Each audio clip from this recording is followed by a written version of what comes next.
Hola, vamos a hablar de las formas de hacer historia que está en el capítulo 6 del texto de Burke. El texto que vamos a revisar está escrito por Wim Prince.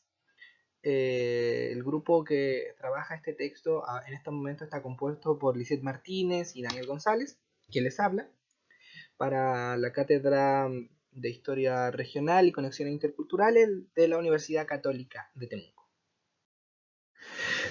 Partiendo con el tema del trabajo, hay que ver que lo que intenta hacer el trabajo es reconstruir o posicionar a las fuentes orales como una fuente importante para la reconstrucción del pasado. Esto ya que los historiadores de sociedades industriales modernas, como las nuestras, son escépticos con referente al valor que estas fuentes pueden tener para la reconstrucción del pasado, valga la redundancia, ya que dentro de los argumentos que tienen es que este tipo de fuentes orales no representan a las sociedades modernas y que además estas fuentes orales tienen criterios o están sujetos a criterios convencionales que no conciben una sociedad sin la escritura, considerando a los trabajos basados en fuentes orales como una historia rudimentaria o diciendo incluso que sin documentos no hay historia y un montón también llamándola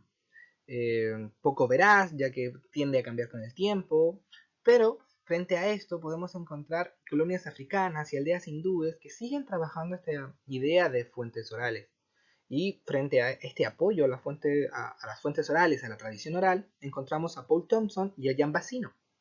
Paul Thompson nos dice que las viejas generaciones de historiadores son reacias a las nuevas metodologías porque no conocen las técnicas o no las manejan de forma suficiente, lo cual los hace ser reacios a incorporar este tipo de trabajos donde tienen que cambiar su metodología de trabajo.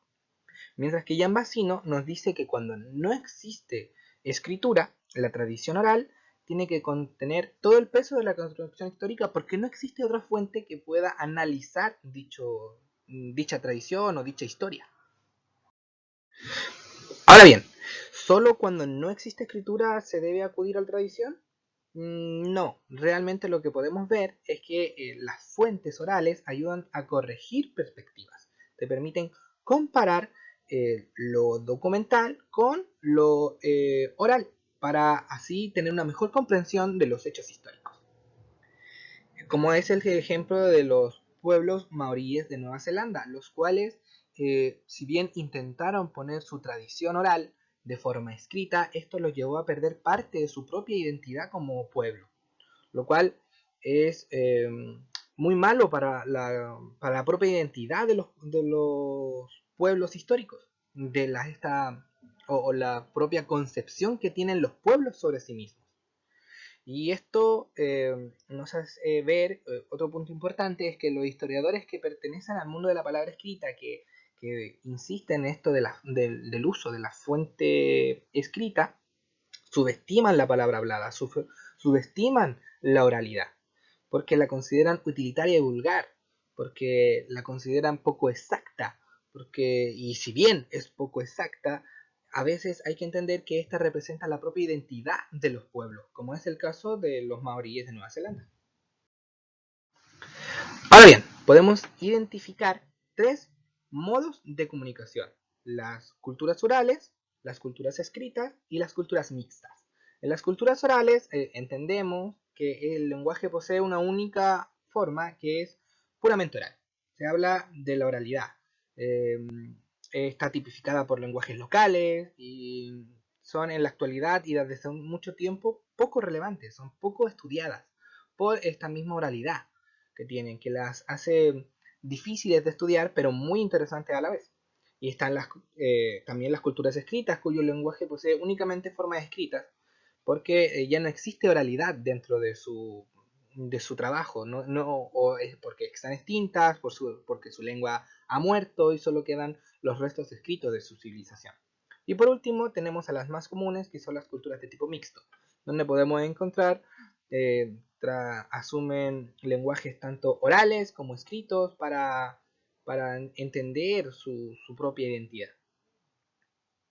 Y como vemos, esta sería la más más importante dentro del mundo, ya que la mayoría de las culturas son de tipo mixto.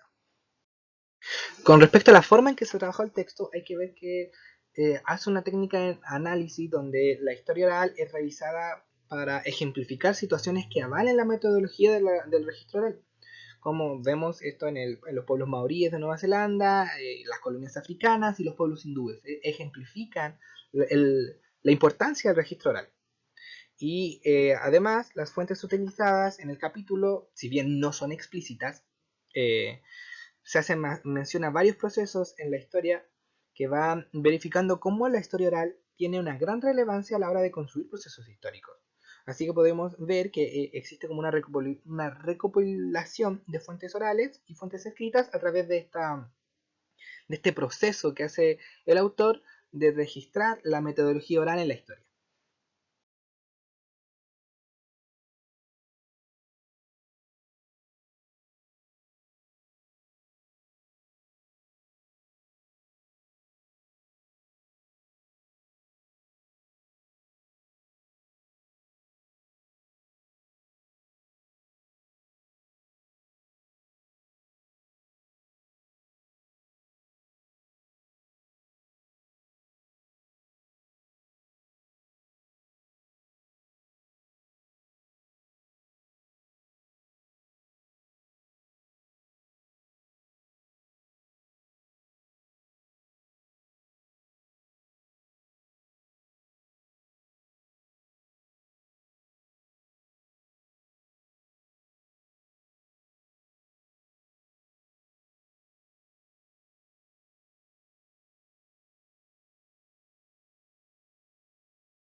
Y eso sería todo. Muchas gracias.